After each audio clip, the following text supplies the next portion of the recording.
જો આ મકાઈના ઢોકળા તમે આ રીતે બનાવી લીધા તો આ ઢોકળા ખાવામાં પડાપડી થશે 100%. એટલા ટેસ્ટી અને એટલા સ્પોન્જી આ ઢોકળા બન્યા છે. આ ઢોકળા બનાવતા ફક્ત 10 થી 15 મિનિટ જેટલો સમય લાગે છે. ઇન્સ્ટન્ટ ખીરું બનાવી અને ઢોકળા બનાવીશું. તો ચાલો ફ્રેન્ડ્સ, મલેલી મકાઈના ઢોકળા કેવી રીતે બનાવવા તે જોઈ લઈએ. તો મેં અહીંયા મકાઈના ઢોકળા બનાવવા માટે લીલી મકાઈ લીધી છે. તો અત્યારે વરસાદની સિઝન ચાલે છે એટલે તમને માર્કેટમાં આ રીતની મકાઈ ફ્રેશ મળી રહેશે. તો અહીંયા આપણે ફ્રેશ જ મકાઈ લઈશું અને આ રીતે તેનો છાલનો ભાગ આપણે કાઢી લેવાનો છે. તો મકાઈને આપણે બાફવાની નથી, ખાલી આપણે આ રીતે છાલ કાઢી દઈશું અને તેના 2 ટુકડા કરી આપણે તેને સમારવાની છે.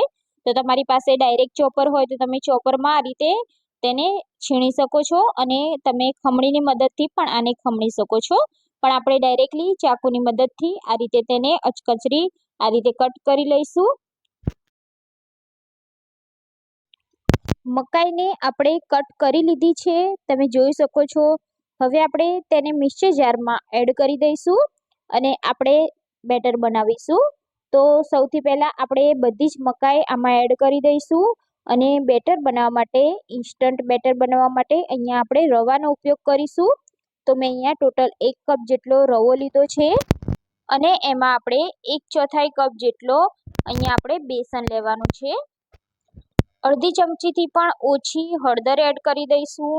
અહીંયા આપણે ખટાશ માટે દહીં એડ કર્યું છે, તો દહીં થોડું ખાટું હોય એવું લેવાનું અને આપણે 1/4 કપ જેટલું દહીં અને 1/4 કપ જેટલું પાણી એડ કરી દઈશું. સ્વાદ મુજબ મીઠું એડ કરી સરસ એવું પીસી દેવાનું છે.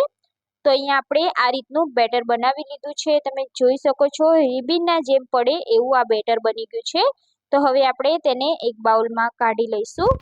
બેટરને આપણે 5 મિનિટ ઢાંકી અને સાઈડમાં રાખી દેવાનું છે. તો 5 મિનિટ જેવું થઈ ગયું છે. હવે આપણે તેમાં થોડા મસાલા કરીશું. 2 ચમચી જેટલી આદુ, લસણ અને મરચાંની પેસ્ટ એડ કરી છે. એમાં આપણે જે દાણા પીસીને રાખ્યા હતા એમાંથી મેં કાચા દાણા કાઢી લીધા હતા, તો એ પણ એડ કરી દઈશું.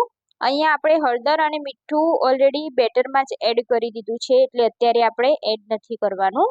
અહીંયા લાલ મરચું પાવડર પણ આપણે એડ નથી કરવાનું, એટલે લીલા મરચાંની ક્વોન્ટિટી તમે તમારા તીખાસ પ્રમાણે એડ કરી શકો છો.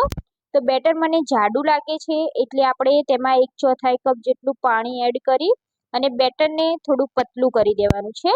તો બેટરની કન્સિસ્ટન્સી આપણે થોડી પતલી રાખીશું તો આપણા ઢોકળા એકદમ સરસ એવા સ્પોન્જી અને ફૂલેલા બનશે. તો અહીંયા તમે જોઈ શકો છો કે એકદમ પરફેક્ટ આપણું બેટર થઈ ગયું છે.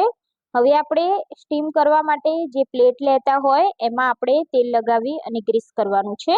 તો મારી પાસે સ્ટીમર છે એટલે સ્ટીમરની પ્લેટ આપણે ગ્રીસ કરીશું. તો 1 ચમચી જેટલું આપણે તેલ એડ કરી દઈશું અને તેને ગ્રીસ કરી લઈશું. જો તમારે સ્ટીમર ના હોય તો તમે કોઈ કઢાઈમાં ઢોકળા બનાવતા હોય તો તમે કોઈ પણ ઘરમાં રહેલી થાળી કે પછી ડીશમાં ઢોકળા પાડી શકો છો. તો આ રીતે તેલ લગાવી ગ્રીસ કરી દેવાનું. હવે આપણે જે બેટર બનાવ્યું છે તેમાં 1 ચમચી જેટલું તેલ એડ કરી દઈશું જેથી આ ઢોકળા એકદમ સાઈન મારશે. તો અહીંયા આપણું બેટર રેડી છે. હવે આપણે તેમાં ઈનો એડ કરીશું. તો 1 ચમચી જેટલો ઈનો એડ કરી બેટરને આ રીતે હલાવી દેવાનું છે. તો તમે જોઈ શકો છો કે ઈનો એડ કર્યા પછી આપણું બેટર એકદમ ફ્લફી થઈ ગયું છે. હવે આપણે બિલકુલ વાર કર્યા વગર જ ફટાફટ જ આ બેટરને આપણે ગ્રીસ કરેલી પ્લેટમાં એડ કરી દઈશું અને સાઈડમાં મેં પાણી પણ ઉકળવા મૂકી દીધું છે એટલે આપણે આમાંથી અડધું બેટર આપણે આ પ્લેટમાં એડ કરી દેવાનું છે. અને તો 2 ચમચા જેટલું બેટર આપણે એડ કરી આ રીતે સેટ કરી લઈશું અને આ ઢોકળા જ્યારે ફૂલશે એટલે એની સાઈઝ ડબલ થઈ જશે. તો ઉપરથી આપણે મરચું પાવડર આ રીતે સ્પ્રિંકલ કરી દઈશું અને અહીંયા મેં પાણીને ઉકળવા રાખી દીધું છે. તો હવે આપણે જે પ્લેટ તૈયાર કરી છે તેને આપણે ડાયરેક્ટલી આ રીતે અંદર એડ કરી ઢાંકી 10 થી 15 મિનિટ હાઈ ફ્લેમ પર આપણે કૂક કરી લઈશું. 10 થી 15 મિનિટ જેવું થઈ ગયું છે અને આપણે ચેક કરી લઈએ તો તમે જોઈ શકો છો આપણા ઢોકળા એકદમ સરસ રીતે કૂક થઈ ગયા છે. તો હવે આપણે તેને બહાર કાઢી લઈશું અને એવી જ રીતે મેં બીજી પ્લેટને પણ તૈયાર કરી છે તો એ પણ આપણે એડ કરી દઈશું. તો ઢોકળાની પ્લેટ આપણી ઠંડી થઈ ગઈ છે. હવે આપણે તેના પીસીસ કટ કરીશું. તો સૌથી પહેલાં આપણે સાઈડમાંથી આ રીતે કટ કરી દઈશું અને ચોરસ શેપમાં આપણે તેના પીસ કટ કરવાના છે. તો તમારે જે સાઈઝમાં નાના મોટા કરવા હોય એ પ્રમાણે તમે કરી શકો છો. તો એકદમ સરળ રીતે ઠંડી થાય પછી આપણે કટ કરીશું તો એના એકદમ સરસ એવા પીસ પડશે. તો આ ઢોકળા માટે આપણે એક વઘાર કરીશું. તો વઘાર માટે આપણે 2 ચમચી જેટલું તેલ ગરમ કરીશું. તો આપણું તેલ ગરમ થઈ જાય એટલે આપણે 1 ચમચી એમાં રાઈ એડ કરી દઈશું. રાઈ સરસ ફૂટે એટલે 1 ચમચી જેટલા તલ એડ કરી દઈશું અને મીઠા લીમડાના પાન એડ કરી દઈશું. તો આપણો વઘાર તૈયાર છે. ગેસની ફ્લેમને આપણે બંધ જ કરી દઈશું અને અહીંયા વઘાર કરતી વખતે આપણે સિંગ તેલનો જ ઉપયોગ કરીશું જેથી આપણું આ ઢોકળાનો ટેસ્ટ ખૂબ જ સરસ આવે. અને તમે આ ઢોકળાને વઘાર કર્યા વગર પણ સિંગ તેલ અને લસણની ચટણી સાથે સર્વ કરશો તો પણ ખાવાની મજા આવશે.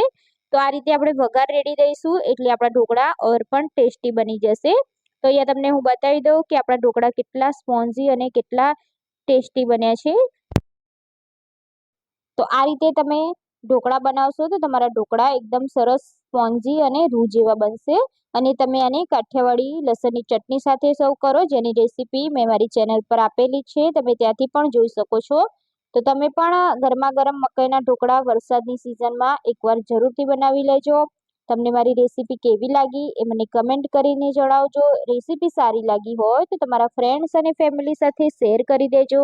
મારી ચેનલ પર નવા હોય અને ચેનલને સબસ્ક્રાઇબ ના કરી હોય તો સૌથી પહેલા ચેનલને સબસ્ક્રાઇબ કરી બાજુમાં આપેલા બેલ આઇકોન પર ક્લિક કરી લો જેથી નવા રેસીપીના નોટિફિકેશન ફ્રેન્ડ્સ તમને મળી જાય. તો ફરી મળીશું આપણે એક નવી રેસીપી સાથે.